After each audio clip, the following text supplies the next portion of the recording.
nation of believers, and together we are strengthened and sustained by the power of prayer. True. As we gather for this tremendous event, our hearts remain sad and heavy for the victims of the horrific mass murder last week in Las Vegas. It was an act of pure evil. But in the wake of such horror, we also witnessed the true character of our nation. A mother laid on top of her daughter to shield her from gunfire. A husband died to protect his beloved wife.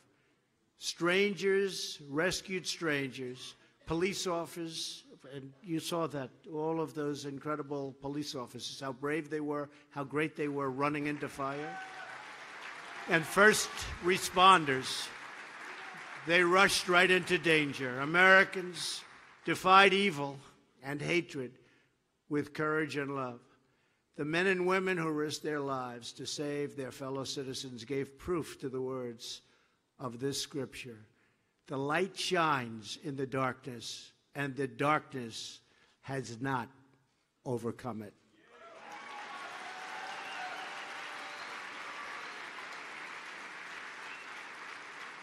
All of America is praying for the wounded and the grieving, and we will be with them today, and we will be with them forever.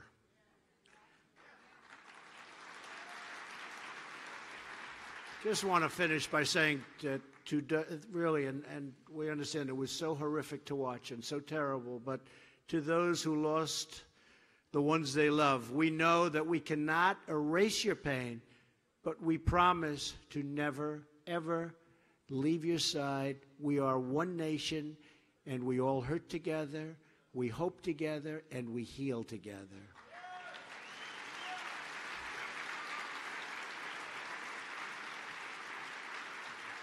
We also stand with the millions of people who have suffered from the massive fires which are right now raging in California, and the catastrophic hurricanes along the Gulf Coast in Puerto Rico, the Virgin Islands. And I will tell you, I left Texas, and I left Florida, and I left Louisiana, and I went to Puerto Rico, and I met with the president of the Virgin Islands. These are people that are incredible people. They've suffered gravely, and we'll be there. We're going to be there. We have really, it's not even a question of a choice. We don't even want a choice. We're going to be there as Americans, and we love those people and what they've gone through. And they're all healing, and their states and territories are healing, and they're healing rapidly. In the wake of the terrible tragedies of the past several weeks, the American people have responded with goodness and generosity and bravery. You've seen it.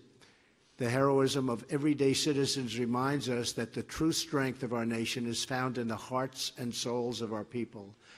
When America is unified, no force on earth can break us apart.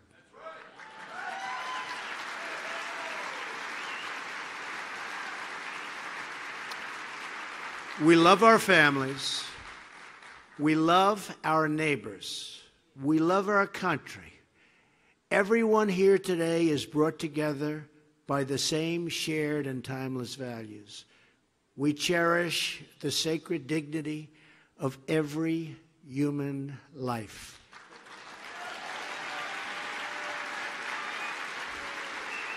We believe in strong families and safe communities. We honor the dignity of work. We defend our Constitution. We protect religious liberty.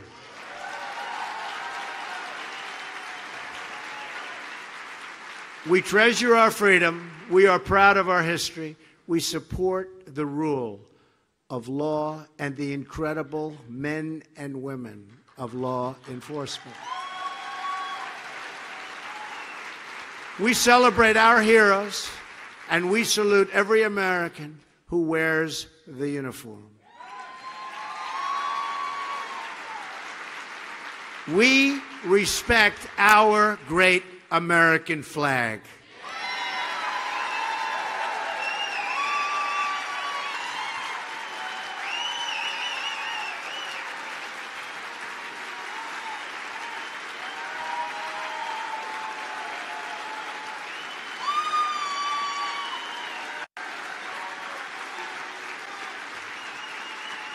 Thank you. Thank you. Thank you. And we stand united behind the customs, beliefs, and traditions that define who we are as a nation and as a people. George Washington said that religion and morality are indispensable to America's happiness, really prosperity, and totally to its success. It is our faith and our values that inspires us to give with charity, to act with courage, and to sacrifice for what we know is right. The American founders invoked our Creator 4 times in the Declaration of Independence, 4 times.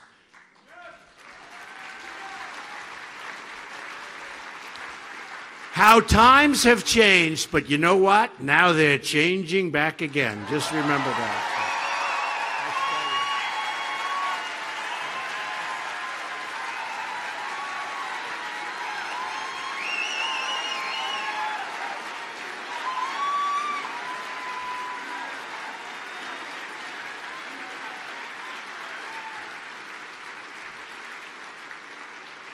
Benjamin Franklin reminded his colleagues at the Constitutional Convention to begin by bowing their heads in prayer. Religious liberty is enshrined in the very First Amendment of the Bill of Rights, and we all pledge allegiance to very, very beautifully, one nation under God. This is America's heritage, a country that never forgets that we are all, every one of us, made by the same God in heaven.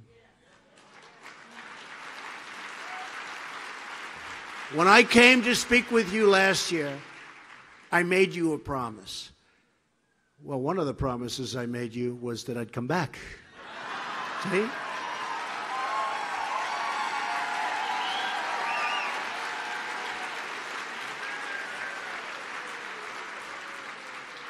And I don't even need your vote this year, right? That's even nicer.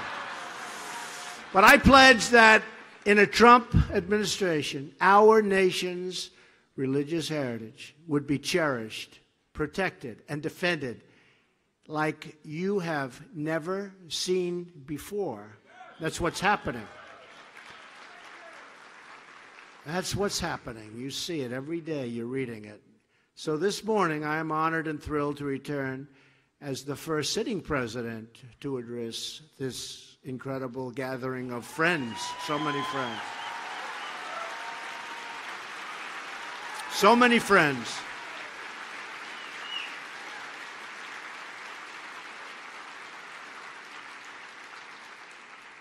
And I'll ask Tony and all of our people that do such a great job in putting this event together, can I take next year off or not? Or do I have to be back?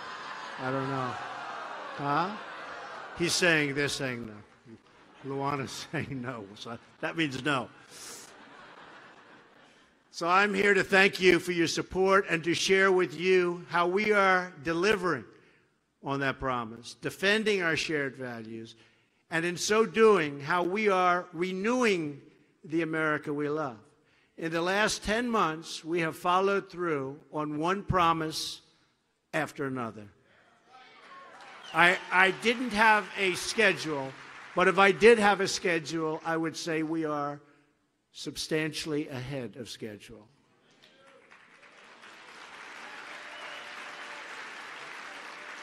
Some of those promises are to support and defend the Constitution. I appointed and confirmed a Supreme Court justice in the mold of the late, great Justice Antonin Scalia. The newest member of the Supreme Court, Justice Neil Gorsuch.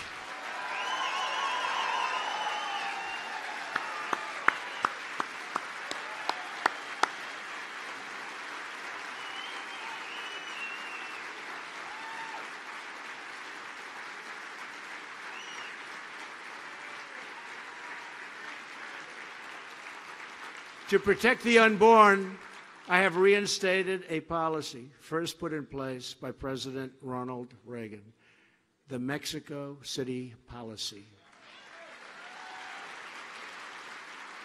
To protect religious liberty, including protecting groups like this one, I signed a new executive action in a beautiful ceremony at the White House on our National Day of Prayer.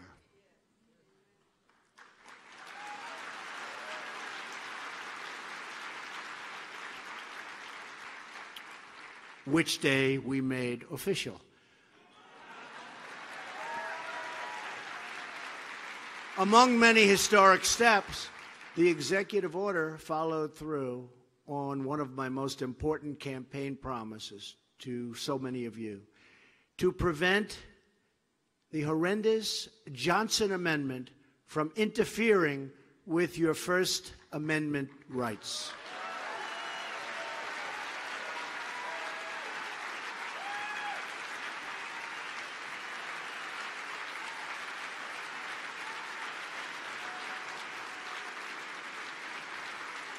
Thank you. We will not allow government workers to censor sermons or target our pastors, our ministers, our rabbis. These are the people we want to hear from, and they're not going to be silenced any longer.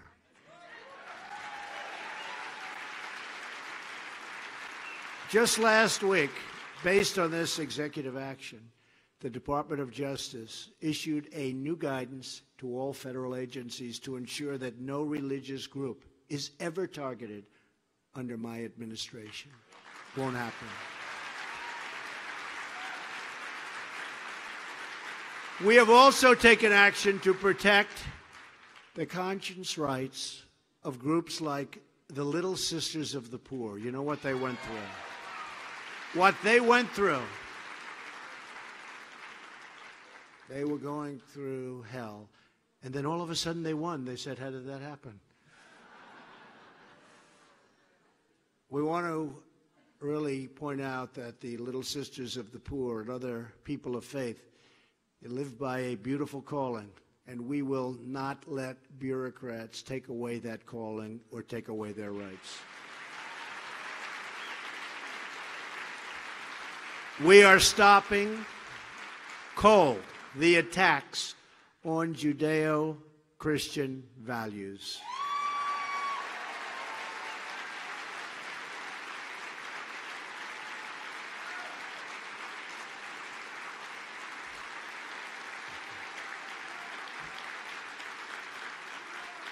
Thank you.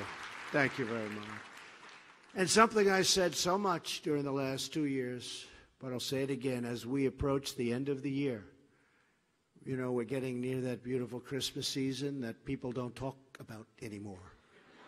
They don't use the word Christmas because it's not politically correct. You go to department stores and they'll say Happy New Year and they'll say other things and it'll be red. They'll have it painted, but they don't say, well, guess what? We're saying Merry Christmas again.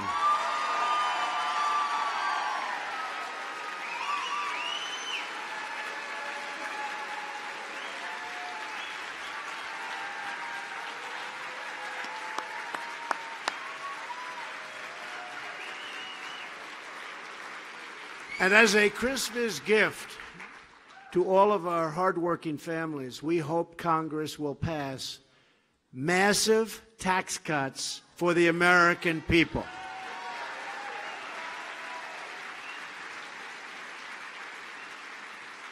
That includes increasing the child tax credit and expanding it to eliminate the marriage penalty.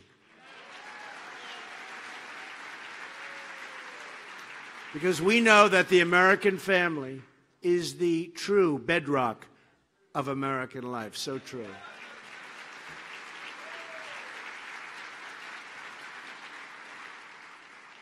This is such an exciting event because we are really working very hard, and hopefully Congress will come through. You saw what we did yesterday with respect to health care. It's step by step by step.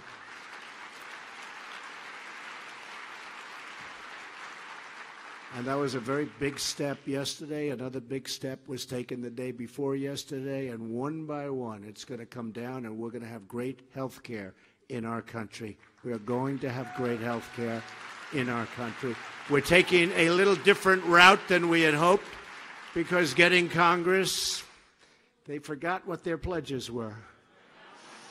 So we're going a little different route. But you know what? In the end, it's going to be just as effective, and maybe it'll even be better.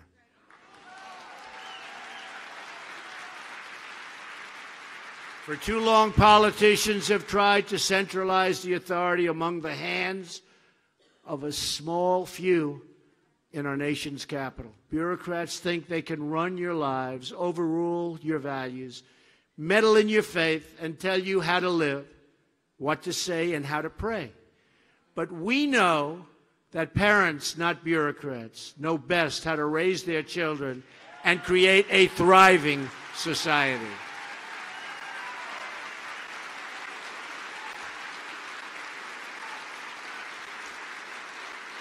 We know that faith and prayer, not federal regulation, and by the way, we are cutting regulations at a clip that nobody has ever seen before.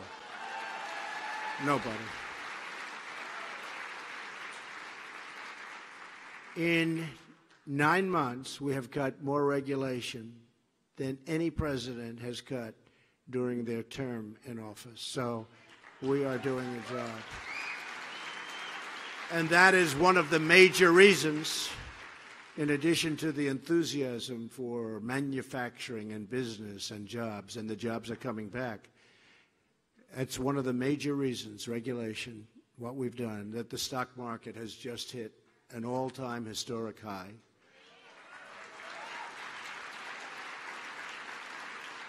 That just on the public markets, we've made, since Election Day, $5.2 trillion in value. Think of that, $5.2 trillion.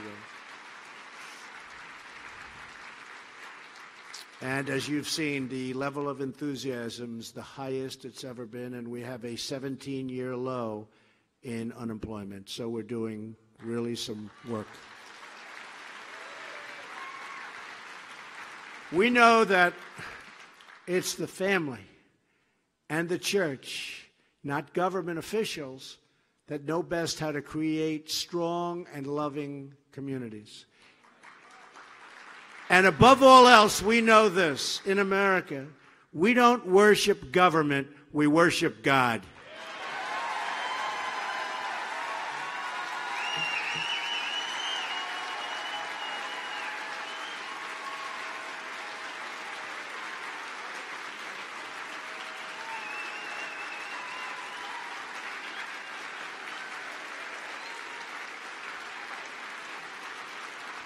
Inspired by that conviction, we are returning moral clarity to our view of the world and the many grave challenges we face. This afternoon, in a little while, I'll be giving a speech on Iran, a terrorist nation like few others, and I think you're going to find it very interesting.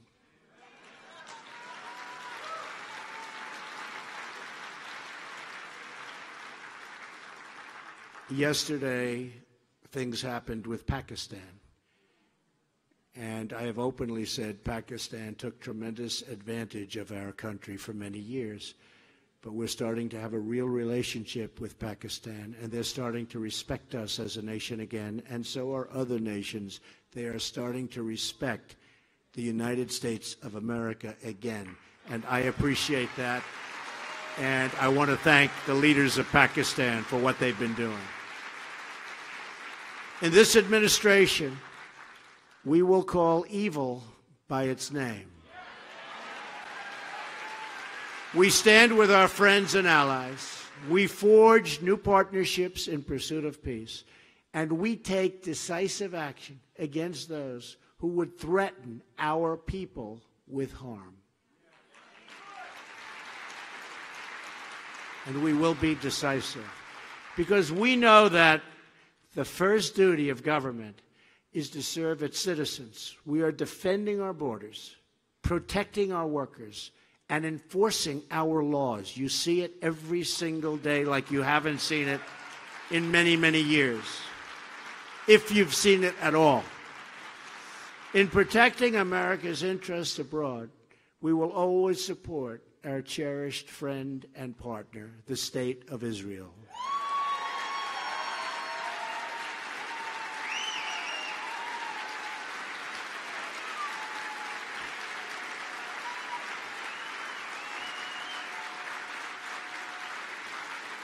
We will confront the dangers that imperil our nation, our allies, and the world, including the threat of radical Islamic terrorism.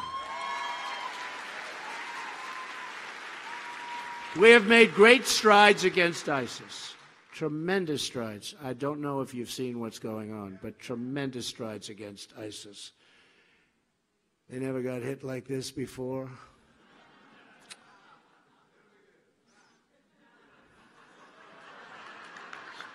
Stand up. Stand up. Let me. He's a rough guy. I can see it. But they've been just ruthless, and they've ruthlessly slaughtered innocent Christians, along with the vicious killing of innocent Muslims and other religious minorities. And we've made their lives very, very difficult. Believe me.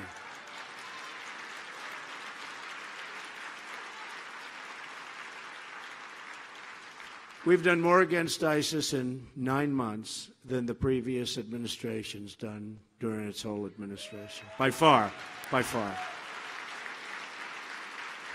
And ISIS is now being dealt one defeat after another. We're confronting rogue regimes from Iran to North Korea, and we are challenging the communist dictatorship of Cuba and the socialist oppression of Venezuela, and we will not lift the sanctions on these repressive regimes until they restore political and religious freedom for their people.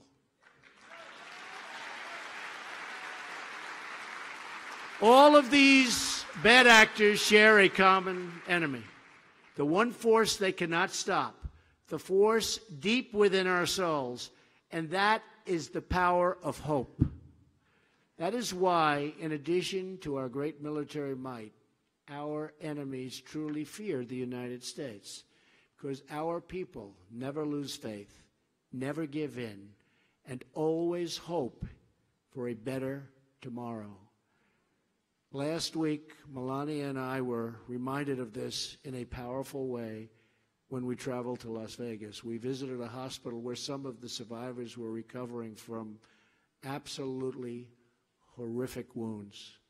We met a young man named Brady Cook. He's 22 and a brand new police officer. That night was Brady's second day in field training, his second day as a policeman. Can you believe that? But when the shooting began, he did not hesitate. He acted with incredible courage, rushing into the hail of bullets, and he was badly shot in his shoulder. This is what Brady said. I didn't expect it, but it's what I signed up for. When stuff goes down, I want to be there to face evil and to protect the good, innocent people that need it. And here's a young guy, great guy, and second day. He said, Brady, don't worry about it. It's going to be easier from here.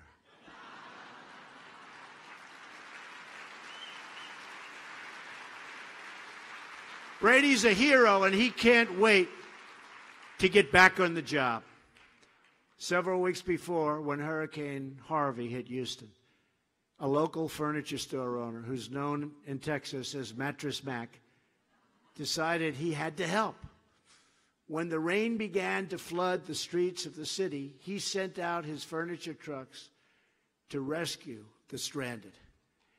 He brought them back to his stores and gave them food and a clean, dry place to stay, even if it meant ruining countless dollars worth of furniture. As Mattress Mac put it, my faith defines me. It's who I am. We can afford the cost.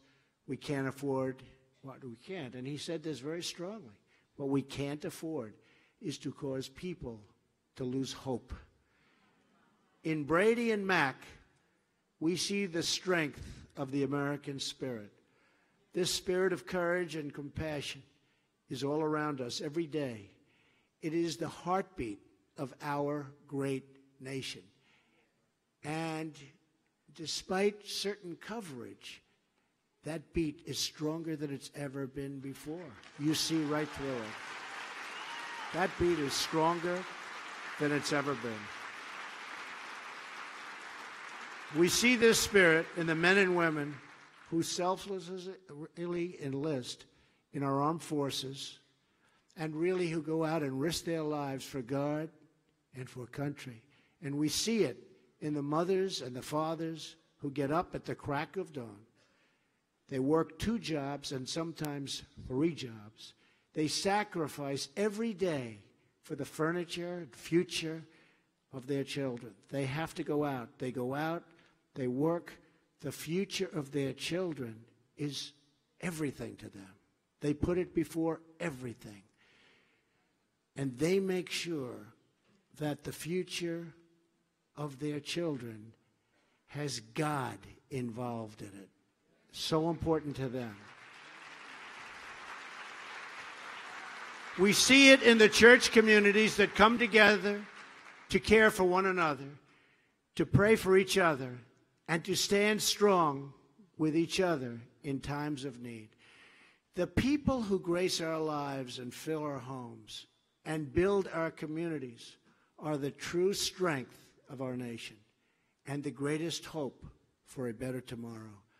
As long as we have pride in our country, confidence in our future, and faith in our God, then America will prevail. We will defeat every evil, overcome every threat, and meet every single challenge. We will defend our faith and protect our traditions. We will find the best in each other and in ourselves. We will pass on the blessings of liberty and the glories of God to our children. Our values will endure. Our nation will thrive. Our citizens will flourish. And our freedom will triumph. Thank you to the Value Voter Summit. Such an incredible group of people you are. Thank you to all of the faithful here today. And thank you to the people of faith all across our nation and all over the world. May God bless you. May God bless the United States of America. Thank you very much, everybody. Thank you. Thank you. Thank you, everybody.